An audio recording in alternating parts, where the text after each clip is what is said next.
കൊള്ളാം, സിനിമ കൊള്ളായിരുന്നു, ഒന്നും പറയാനുണ്ട്. എൻ്റെ ജിനുവിൻ്റെ സ്ക്രിപ്റ്റിംഗ് ഗംഭീരമായിട്ടുണ്ട്. ഇതിൽ വേറെ 2 ട്വിസ്റ്റൊക്കെയാണ്, ഇൻട്രോളിൽ ഒരു ട്വിസ്റ്റ് പിന്നെ ക്ലൈമാക്സിൽ ഒരു ട്വിസ്റ്റ് എന്ന രീതിയിൽ. സ്റ്റോറി വൈസ് ആണെങ്കിൽ പക്കാ റിയലിസ്റ്റിക് ആയിട്ടാണ് പോകുന്നത്.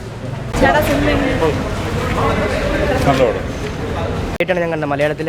ഇപ്പോൾ ഇൻ്റർവ്യൂവിൽ ഒരു ക്രൈമിനെ ഇൻവെസ്റ്റിഗേറ്റ് ഒരു ക്രിമിനലിനെ പിടിക്കുകയും അതിനുശേഷം ഒരു ക്രൈം വരിക അതിനെ അന്വേഷിക്കുക അങ്ങനെ ചെയ്യുന്ന ഒരു ഫിലിം. നമ്മൾ ഭയങ്കര ഹൈ മൊമെൻറ്റ്സും അല്ലെങ്കിൽ ഭയങ്കര ഗ്രിപ്പിംഗ് ത്രില്ലർ അങ്ങനെയൊന്നുമല്ല, ഒരു റിയലിസ്റ്റിക് ആയിട്ട് നല്ല രീതിയിൽ ഗംഭീര ഫിലിം, നന്നായിട്ട് മേക്ക് ചെയ്തിട്ടുണ്ട്. ഡാർവിൻ്റെ ആദ്യത്തെ പടം നമ്മളെ ഒരു 80കളുടെ കാലഘട്ടത്തിലേക്ക് കൊണ്ടെത്തിച്ചിട്ടുണ്ട്. നല്ല ക്യാമറ വർക്ക്, ഒരു റിയൽ ഇൻവെസ്റ്റിഗേഷൻ സ്റ്റോറി, ഒരു പോലീസുകാരെങ്ങനെ കേസ് കണ്ടുപിടിക്കുന്നുള്ള എൻ്റെ ജിനുവിൻ്റെ സ്ക്രിപ്റ്റിംഗ് ഗംഭീരമായിട്ടുണ്ട്. നല്ല പടം. പേര് ശ്രുതി.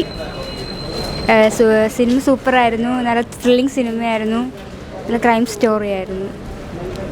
ഇൻവെസ്റ്റിഗേഷൻ ഒരു ലാസ്റ്റ് ഒരു പോസിറ്റീവായിട്ടും കൂടി ഉണ്ടെങ്കിൽ കൊള്ളാമായിരുന്നു എന്ന് തോന്നി. 2 കേസ് അവർക്ക് ലാസ്റ്റ് നല്ല ത്രില്ലിംഗ് ആയിരുന്നു.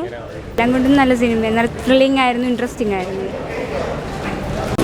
ക്ലൈമാക്സ് ഒക്കെ നല്ല ഒരു ത്രില്ലിംഗ് ആയിരുന്നു, പ്രതീക്ഷിക്കാത്ത ഒരു ഇതായിരുന്നു. സിനിമയാണ് പറഞ്ഞത്, കൊള്ളാം, നല്ല സിനിമ, നല്ല ഫിലിമായിരുന്നു. അഭിനയുടെ നല്ല അഭിനയമായിരുന്നു.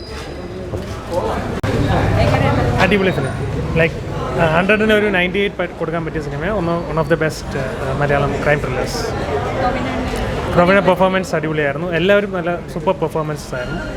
എല്ലാവരും അടിപൊളിയായിരുന്നു. Thank you. കൊള്ളാം, സിനിമ കൊള്ളായിരുന്നു, ഒന്നും പറയാനുണ്ട്. നല്ല പടം. ടോവിനോ ഇത്രയും കാലം അഭിനയിച്ച പടത്തിൽ വെച്ച് അത്യാവശ്യം ആർക്കും ഇൻവെസ്റ്റിഗേഷൻ മൂവിയാണ്, ആർക്കും ബോറടിക്കാത്ത വിധം കണ്ടിരിക്കുക. നന്നായിട്ടുണ്ടായിരുന്നു. യൂഷ്വൽ ത്രില്ലർ പോലെ ഒരു കൊലപാതകത്തിനെ ബേസ് ചെയ്തിട്ടല്ല, ഇതിൽ വേറെ 2 ട്വിസ്റ്റൊക്കെയാണ്, ഇൻട്രോളിൽ ഒരു ട്വിസ്റ്റ് പിന്നെ ക്ലൈമാക്സിൽ ഒരു ട്വിസ്റ്റ് എന്ന രീതിയിൽ. നല്ല ഫിലിമാണ്, നല്ല ഒരു ക്രൈം ഇൻവെസ്റ്റിഗേഷൻ. നമുക്ക് ക്രൈം ഇൻവെസ്റ്റിഗേഷൻ ഇഷ്ടപ്പെടുന്ന എല്ലാവർക്കും ഇഷ്ടപ്പെടും. പിന്നെ ആദ്യമായിട്ടാണ് ഞാൻ കണ്ടത് മലയാളത്തിൽ. ഇപ്പോൾ ഇൻ്റർവ്യൂവിൽ ഒരു ക്രൈമിനെ ഇൻവെസ്റ്റിഗേറ്റ് ഒരു ക്രിമിനലിനെ പിടിക്കുകയും അതിനുശേഷം ഒരു ക്രൈം വരിക അതിനെ അന്വേഷിക്കുക അങ്ങനെ ചെയ്യുന്ന ഒരു ഫിലിമാണ്. നല്ല സിനിമയാണ്, നല്ല പെർഫോമൻസാണ്, ഇഷ്ടപ്പെടും, എല്ലാവർക്കും ഇഷ്ടപ്പെടും. നല്ല രീതിയിൽ എടുത്തിട്ടാണ്. ടോവിനൊക്കെ അടിപൊളിയായിട്ടുണ്ട്, നല്ല പടം. സ്റ്റോറി വൈസ് ആണെങ്കിൽ പക്കാ റിയലിസ്റ്റിക് ആയിട്ടാണ് പോകുന്നത്. അതായത് ഒരു റിയൽ ലൈഫ് സ്റ്റോറി പോലെ അങ്ങനെ പോകുന്ന പടമാണ്. ക്രൈം ത്രില്ലറാണോ എന്ന് ചോദിച്ചാൽ ത്രില്ലറാണ്. എന്ന് വെച്ചാൽ ക്രൈം ആരാണ് ചെയ്തത് നമുക്ക് നേരത്തെ അറിയാൻ പറ്റും, പക്ഷേ എന്നാൽ അത് സ്റ്റോറി പോയിക്കുന്ന രീതി നല്ല രസമാണ്, നല്ല പടമാണ്. അന്വേഷിപ്പിൻ കണ്ടെത്തും എന്താ പറയുക, നല്ല നൈസായിട്ട് പടം വന്നിട്ടുണ്ട്. നല്ലൊരു ത്രില്ലറാണ്.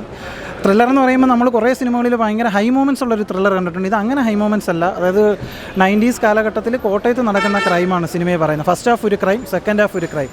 അപ്പോൾ ആ ക്രൈം തെളിയിക്കുന്ന ആ വഴിയൊക്കെ കൊള്ളാം. ടോവിനോ ആനന്ദ് എന്ന് പറയുന്ന ഒരു SI ആയിട്ടാണ് നല്ല രീതിയിൽ വന്നിട്ടുണ്ട്. നമ്മൾ ഒരുപാട് സിനിമകളിൽ കണ്ടിട്ടുണ്ട് ഈ കേസ് അന്വേഷിച്ച് വിജയിക്കുന്ന പോലീസ് ഓഫീസർ, അവർക്ക് കിട്ടുന്ന പേരും പെരുമയും.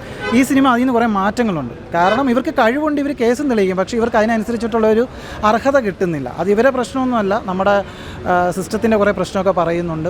90s കാലഘട്ടം നല്ല രസമായിട്ട് കാണിച്ചിട്ടുണ്ട്. ആ കോസ്റ്റ്യൂംസ്, സെറ്റ് വർക്ക്, പിന്നെ ആ കേസ് അന്വേഷിക്കുമ്പോൾ ഇവർക്കുള്ള കുറേ ലിമിറ്റേഷൻ. ഇപ്പോഴല്ലേ മൊബൈൽ ഫോണും ഒരുപാട് നമുക്ക് കേസ് തെളിയിക്കാൻ പല മാർഗ്ഗമുണ്ട്. അപ്പോൾ ഒരുപാട് ലിമിറ്റേഷൻ ഉണ്ടല്ലോ, അതൊക്കെ നല്ല രീതിയിൽ പറഞ്ഞിട്ടുണ്ട്. ജിനു നല്ല രീതിയിൽ സ്ക്രിപ്റ്റ് ചെയ്തിട്ടുണ്ട്, ഡയറക്ടറും നല്ല രീതിയിൽ സംവിധാനം ചെയ്തിട്ടുണ്ട്. ടോവിനോ തന്നെയാണ് ഔട്ട് ആൻഡ് ഔട്ട്. കൂടെ സപ്പോർട്ടിംഗ് റോൾസായിട്ട് അവരുടെ ടീമിൽ വന്ന ആൾക്കാരൊക്കെ കൊള്ളാം. പിന്നെ സിദ്ദിഖ് കൊള്ളാം, കോട്ടയം നസീർ കൊള്ളാം. കൂടുതൽ എൻ്റർടൈൻമെൻറ്റ് വാർത്തകളും സ്പോർട്സ് വാർത്തകളും അതിവേഗം അറിയാൻ ഗാലറി മീഡിയ സബ്സ്ക്രൈബ് ചെയ്യുക. നിങ്ങളുടെ അഭിപ്രായങ്ങൾ കമൻറ്റ് ബോക്സിൽ രേഖപ്പെടുത്തുക. സുഹൃത്തുക്കൾക്ക് ഷെയർ ചെയ്യുക.